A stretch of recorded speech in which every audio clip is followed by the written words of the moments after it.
Hello SGD, Sacred Geometry Decoded, welcome to 2021, and we'll sort of go back to the beginnings of what I used to do, what I still do on this channel, but we'll revisit this concept, well, Sacred Geometry Decoded. The purpose really of the channel is more geometry. The sacredness of it is up to the the beliefs of the person, but the decoded is that it's geometry behind all of these features, whether it's architecture, symbolism, and the quadrivium features in there. And so we'll begin by drawing the essential construction. It's in Euclid's Elements, Book 1, Proposition 1, to draw an equilateral triangle, and that is what's referred to as several different names, but the Vesica Pisces or Vesica Piscis, which translates to the vessel of the fish or bladder of the fish, depending in Latin, but it's elemental in terms of geometry, and in terms of symbolism we get one of the first there, and there we see the vessel of the fish or the bladder of the fish, which are both a vessel or a bladder is another name for a container, and you can see how this construction contains the fish. And so we go back to ancient or early days of Christianity, and the Icthys or the fish was the early symbol. You still hear talk about to be a fisher of men, being an example of that. And there is what was referred to as the Icthys symbol. So that's one form of, let's just call it the Jesus fish. But there's another type which emerges from this same geometry, but you will see it in the more typical modern Jesus fish. You'll sort of see in stickers and those little, bits and pieces around the place. But another name for that particular feature is the Mandorla, not to be confused with the Mandala. The Mandorla, that's the Italian or the Latin name for almond, and so the fish is, if it's orientated one way, if we see it the other way, we get the Mandorla, the almond, and that also is a common symbol decoration in churches and other features as well. So I'll just spell it out. It's Mandorla, not the mandala. That's another geometric construction that's usually in Eastern symbolism, Eastern architecture, but the almond is the feature, and that's also like the almond shape of the eye, but we'll come to the eye in a moment because that's basically the same thing going on in there. The eye is the same as the more typical modern Jesus fish that you'll see pasted around the place. So here we see the Icthys and how that compares to you can see the fish pattern there in the vertical orientation of it.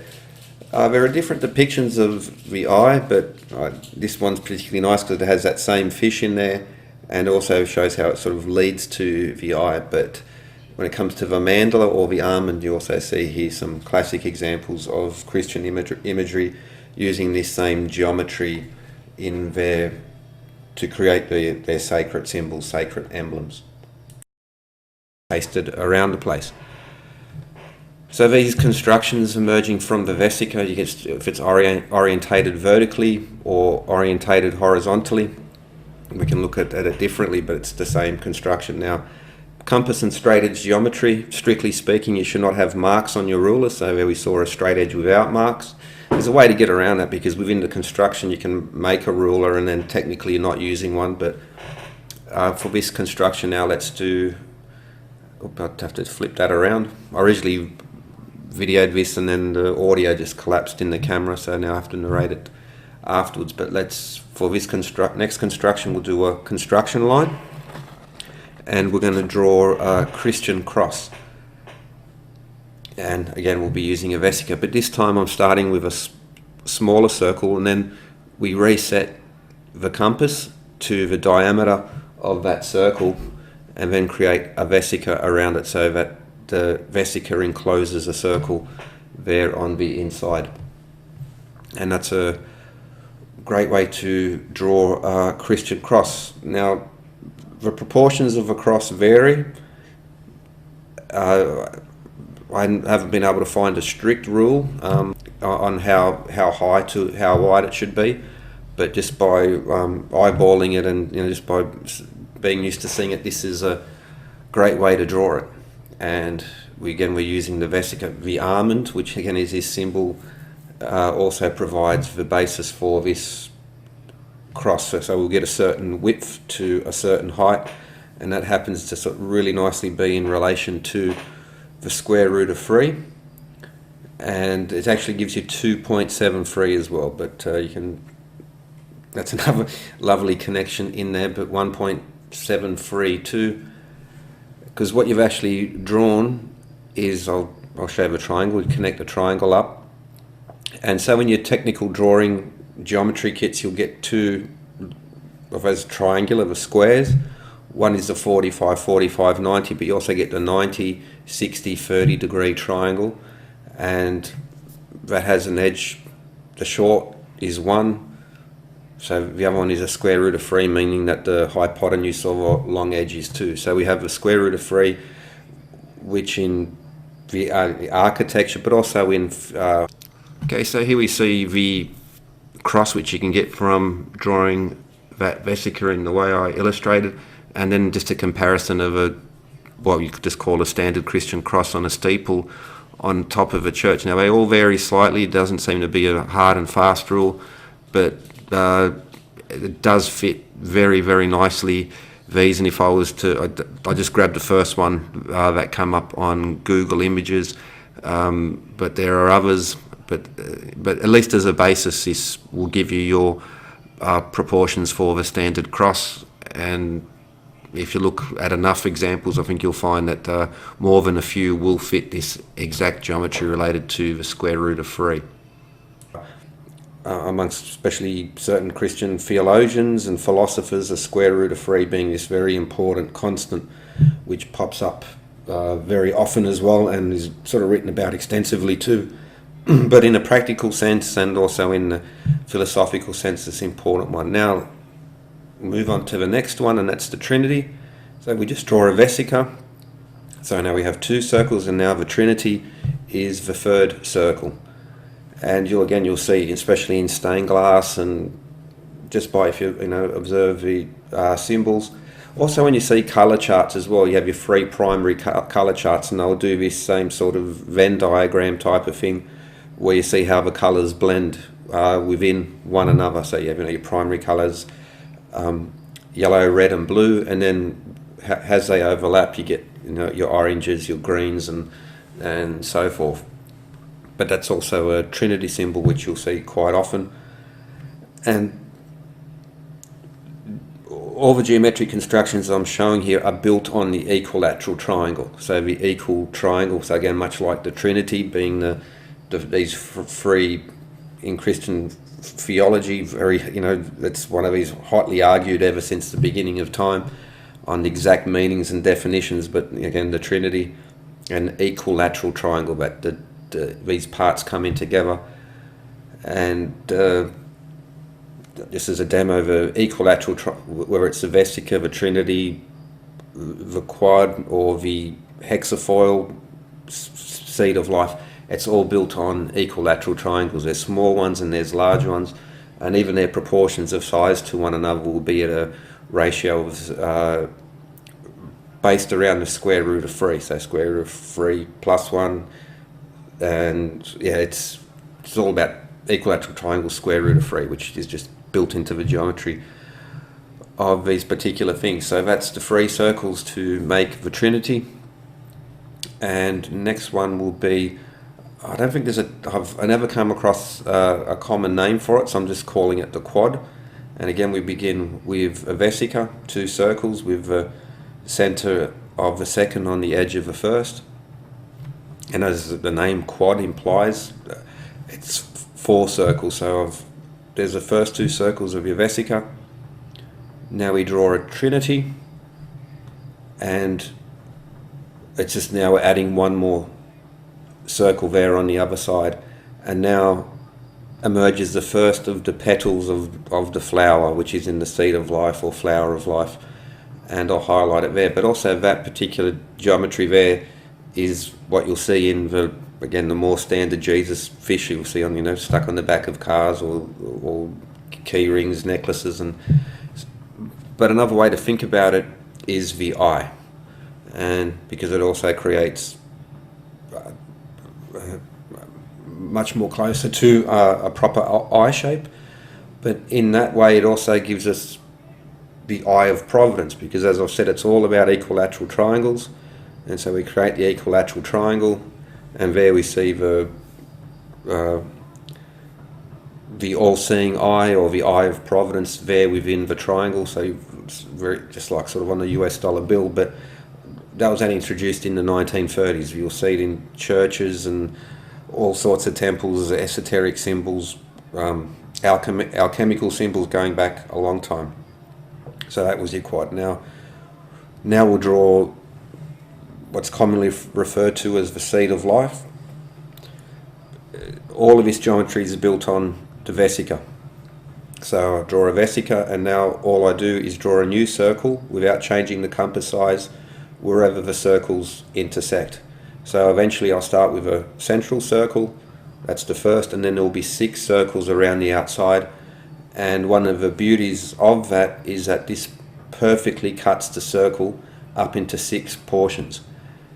The reason for that is so we create a hexagon, 6-sided or a 6-pointed star, but like beehives, the hexagon, nature loves it because it's the most efficient use of, it gives you strength, and it also gives you efficiency of size. So you don't, just like with a beehive, the wall gives you strength, but you're not overusing the materials. But we also have, again, equilateral triangles, and in there we create 2 equilateral triangles, and then we see the more classic, like the Star of David, for instance, in Judaism, you see on the Israeli flag. But again, that's very, very old. That predates Judaism as well. There are a couple different names for that 6-pointed star, but this is elemental geometry. The first person to work out a compass, nature would have just led them to these constructions, because you just follow, where you draw a circle, where's the first place you draw the second circle? Well, let's use the edge of the first, and then, okay, where's the next one? Oh, where the 2 circles intersect. You're just going to be led to this type of geometry, and that's the beauty of it. There's so much information in there. You can go down and study it and go further down, but also just at the beginnings of it, it's what nature is driving this. That's again why beehives and even in industry, hexagons are just the perfect shape. For instance, the radius of the circle equals the edge length of each side of the hexagon. It's perfectly balanced. The hexagon is just 6 equilateral triangles that have been put together like a cake. So that's what's referred to as the hexagon. I mean, the hexafoil is one name for it, but the seed of life is another. And there's another way to draw it. And so without all the excess circles, we're just keeping it all on the inside of the circle. And so there you just get your flower without the 6-petaled flower without all those portions around the outside. It's exactly the same thing, it's just a different way of drawing it, because I want to show how hexafoils have been used right up until fairly recent times as a way of protecting households against witchcraft. This was again an ancient tradition that was even brought here to Australia and was used in colonial times. Even up until the early 20th century, it was still quite common to have these types of protections against, witchcraft, and because, child mortality was a big issue, keeping your livestock and your food, we didn't, refrigeration, supermarkets and all that, people, had to live by their wits, and so they, you lose your livestock, you're screwed. You lose your food, you're screwed. So you take what protections you will to do these stuff. But so that's just again the seed of life. 6-pointed star. You could draw a hexagon. You could do the Star of David hexagram. But the hexafoil, and we'll show some images of that. Another name for it is the daisy wheel, also sometimes referred to as the lily. There are a few different names for it, but especially across Northern Europe, and then again brought here to Australia and used in various homesteads, households, as a protector against witchcraft. So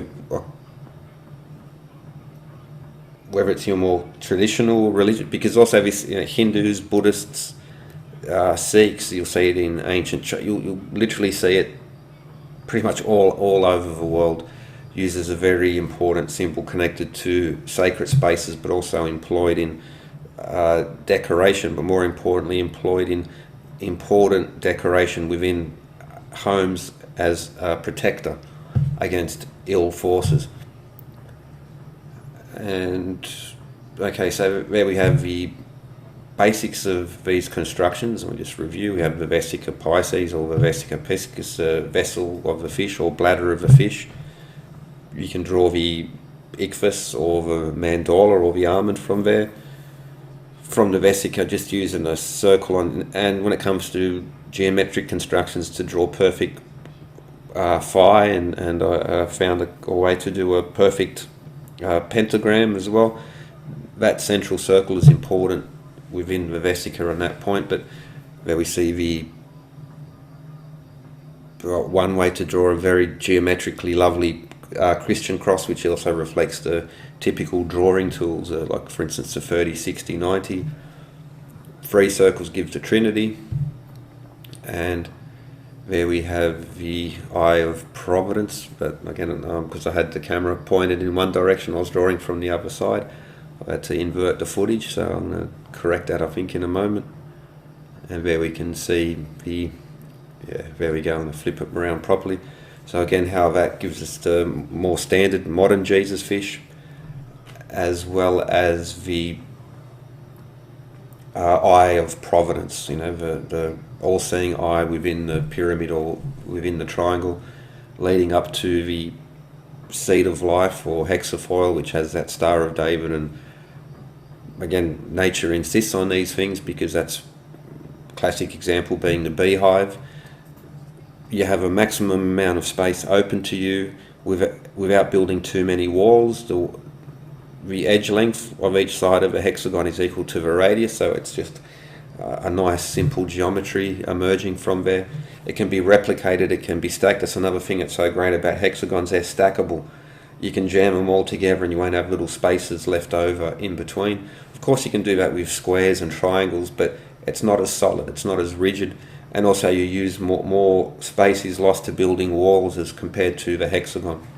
And the hexagon is just 6 equilateral triangles wedged together. Also gives you a nice depiction of a cube in itself. And so the hexafoil, daisy wheel, or the lily, that's the essence of drawing these things. And let's look at some, okay, I'll jam in some examples. Well, by the time you've watched it, I would have jammed in examples in there. So there you go, basic geometry and how often it refers, in this case, to symbols. Cheers. Okay, here we see 2 samples of hexafoil or the daisy wheel or the seed of life.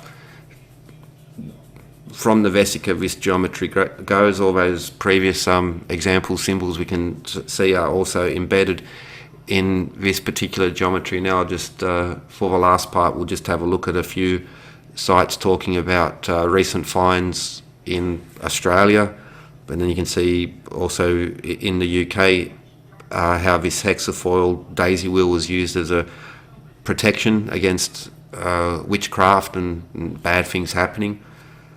And I'll also place a few extra links in the description because it does cross not just Europe, but you'll find it also in the East all the way to China. Okay, so speaking of the hexafoil and it being used as a way to protect against witches in the old days. So this is the Australian Magic Research Project, but here they're showing a hexafoil or a daisy wheel, and it's referred to as apotraic magic, and that's a Greek word which means to ward off evil. But let's go to, so in the last few years there's been some research here in Australia.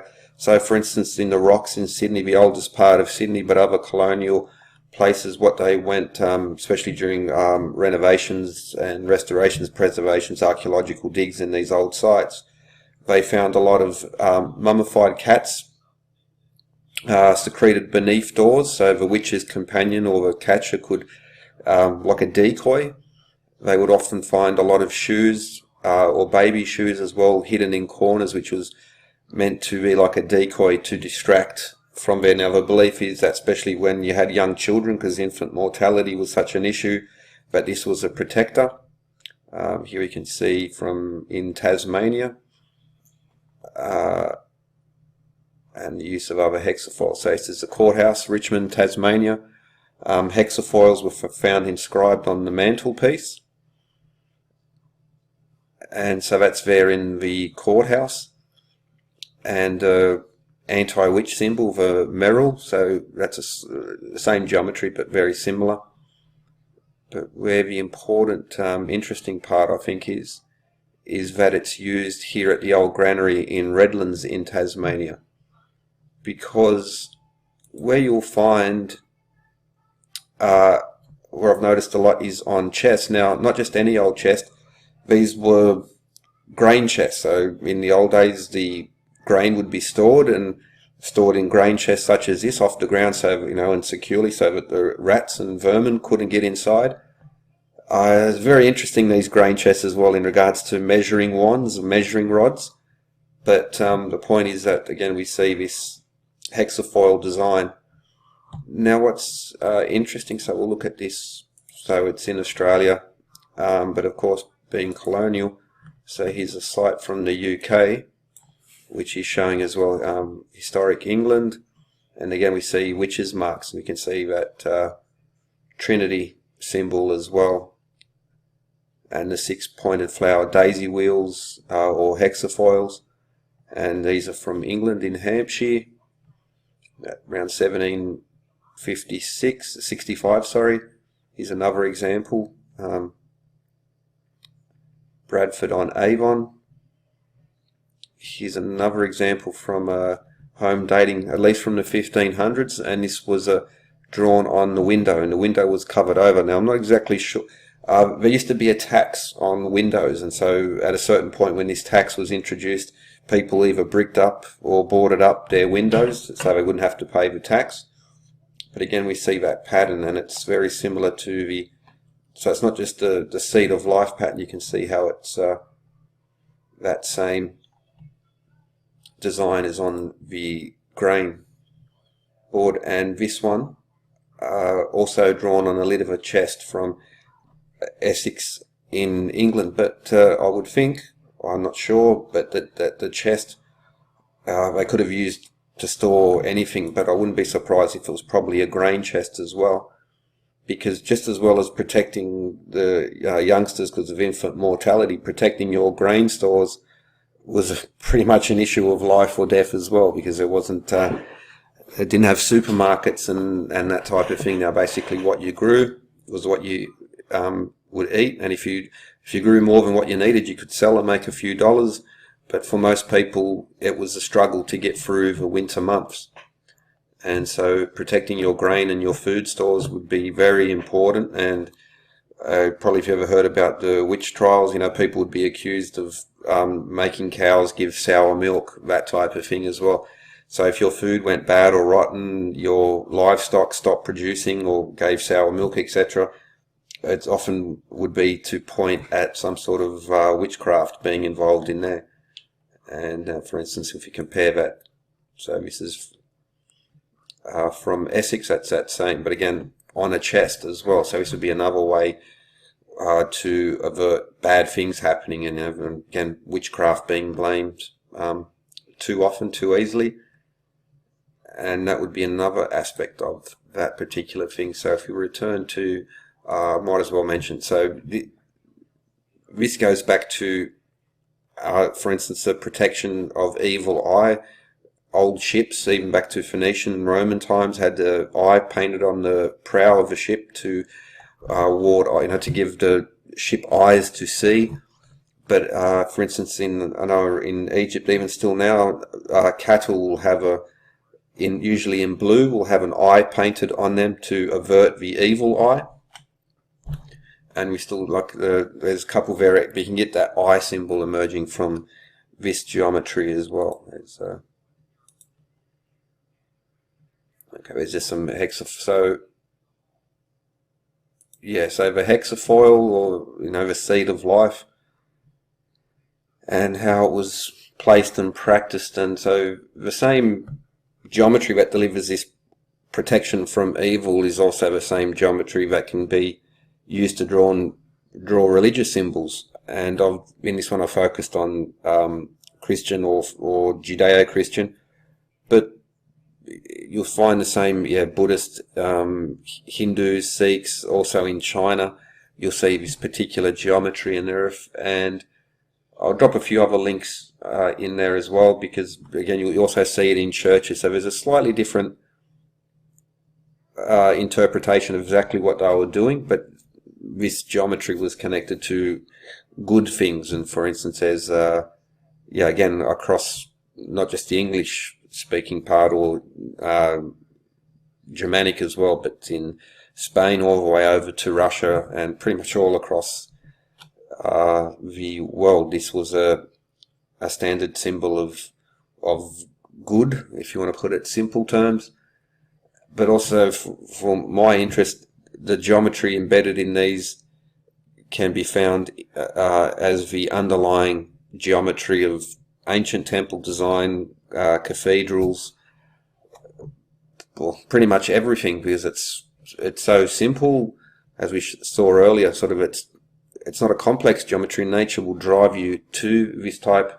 You're just drawing the circles. The circle guides where the next circle is, and eventually you come around and you come back to this hexagon, or the equilateral triangles, as in sort of direct connection to Trinity, that type of stuff. All right, so that's pretty much it. This lovely, it's I wouldn't say almost infinite, how it can be interpreted in a very practical, tangible way, but also in the mystical, symbolic, sacred way as well. It all depends on how far you want to take it, what your particular worldview is, but whether you're the most cynical, rationalist person to the most open-minded spiritual, there is something in the geometry itself. You can take away the sacred. It's the geometry is the sacred. It can be applied to sacred spaces, but without the geometry, there is nothing. And with that, cheers. Hope you enjoyed. Get your compass and straight edge out there. It's no better. I think all I can say from my own experience with this was by getting, we were taught geometry was very dry, no interest in it, but by getting the geometry out and by drawing these things, and first I just think it improves your logic, because by drawing you start to observe things and you're forced to follow the rules. But you'll see how by following the rules of geometry, there's so much imagination is a very important part of it, because not just the strict geometry, you can do artistic designs from it, or you'll see spiritual elements and symbols that that you've probably seen, but you can draw them very simply as well. And I think it's just like a good form of meditation, because if you just follow the rules along and just repeat the pattern, there's nothing to lose by drawing it, and there's so much to gain from there. So with that, I hope you enjoyed and have a good one.